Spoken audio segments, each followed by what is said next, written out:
Halo, assalamualaikum warahmatullahi wabarakatuh. Waalaikumsalam. Ketemu lagi dengan saya, Fendi, dengan acara kita yaitu berbicara sharing dengan tokoh. Nah, jadi sekarang saya lagi bersama Bang Arif Rahman. Oh, saya jadi tokoh nih. Iya, Bang Arif jadi tokohnya nih pada kali ini. Nah, jadi pada hari ini kita lagi sedang bersama dengan Bang Arif Rahman. Jadi Bang Arif Rahman ini adalah founder dan direktur dari Aku Bank. Lalu beliau juga menjadi seorang penulis buku-buku kewirausahaan dan beliau menjadi founder dan editor dari majalah Money and I. Oke, kita akan membahas banyak lagi tentang Bang Arif ini, tapi sebelum itu kita bumper dulu.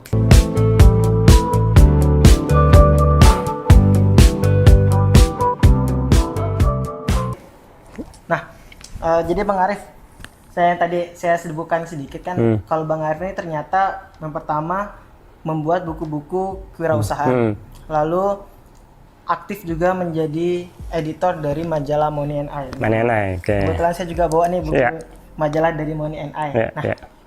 Artinya kan berapa lama sih Bang Arif ini sudah menekuni dari dunia penulisan ini? Selamanya. Jadi saya mulai awalnya gini, ceritanya itu sebenarnya panjang nih ke belakang nih. Saya tuh dulunya nggak bisa baca, telat bisa baca di usia yang seharusnya teman-teman sekolah saya udah bisa baca. Jadi saya kelas 1, kelas 2 SD itu saya bacanya masih ngeja.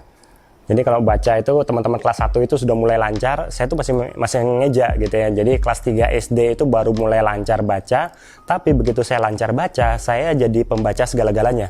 Jadi begitu saya bisa baca, saya baca semua banyak bacaan. Saya baca komik, kemudian kelas 4 SD saya mulai baca novel. Nah dari situ baru kemudian saya mulai tergerak. Gara-garanya novel atau cerita yang saya baca itu kadang-kadang alurnya tidak sesuai dengan apa yang saya bayangin. Wah ini seharusnya jagoannya bisa menang nih. Oh ini seharusnya jurusnya begini nih gitu ya. Saya akhirnya punya imajinasi sendiri. Saya buat komik saya sendiri. Nah itu sebenarnya pertama kali saya mulai nulis. Mulai bikin, bukan hanya nulis, tapi pertama kali saya langsung bikin publishing.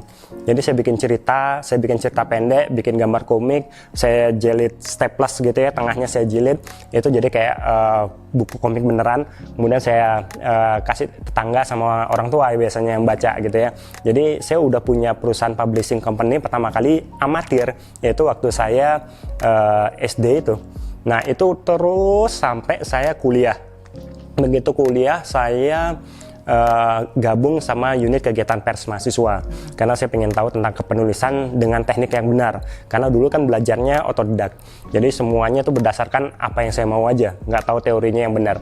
Nah pas belajar di UKM pers itu saya baru tahu ada teknik-tekniknya nulis itu, ada yang gampang aja, ada 5W 1H gitu ya, kemudian reportase, bagaimana kita harus mencari narasumber, mengcounter data gitu ya, itu ilmu-ilmu yang saya dapetin ketika saya di kuliah.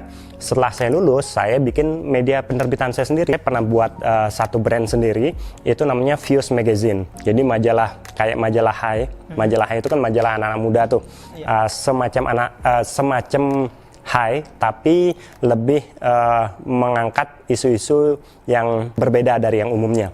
Jadi kalau di majalah Hai ngangkatnya tentang olahraga yang populer, saya ngangkatnya tentang extreme sport. Nah waktu itu agak beda. Pada masa itu hal yang tidak dilakukan oleh kebanyakan media. Saya ngangkatnya hal-hal seperti itu. Itu rubrikasi konten dari majalah yang saya buat. Tapi masalahnya produksi ini kan, bikin majalah itu biaya produksinya tinggi. Jadi pada saat kita bikin itu jadi satu bisnis, itu kita kendala di modalnya. Jadi apalagi kita kan masih usia 20-an gitu ya, kemudian bikin usaha yang padat modal gitu ya. Jadi baru jalan cuman berapa tahun gitu ya, akhirnya harus tutup. Jadi, nah tapi dari situ saya justru punya banyak pengalaman saya belajar di UKM Pers, pengalaman saya bikin media sendiri, itu membuka jalan untuk tawaran-tawaran yang baru datang. Akhirnya sampai saya nemuin kesempatan untuk bikin karya, mengelola brand orang lain. Ini Money and I adalah salah satunya. Selain Money and I ada beberapa media lagi yang kita kelola di sini. Artinya skill saya nulis itu ternyata kepake, digunakan untuk korporasi yang membutuhkan jasa saya. Ternyata ada ceruk pasarnya. Nah ini disebut Kalau orang-orang pemasaran bilangnya agensi komunikasi. Jadi secara bisnis ini yang saya lakukan adalah menjadi agensi komunikasi, memediasi antara pasar dengan korporasi. Saya lah di tengah-tengahnya, menjadi pembuat bahasa komunikasinya.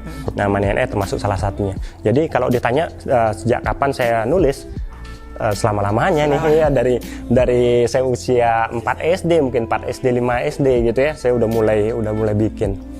Bahkan kalau orang bilang mungkin dari keterlambatan itu malah menjadi sebuah kecintaan ya. Dugaan saya begitu, hipotesa saya begitu. Jadi mungkin karena saya telat bisa baca, begitu saya bisa baca saya jadi lapar segala-galanya, mungkin begitu.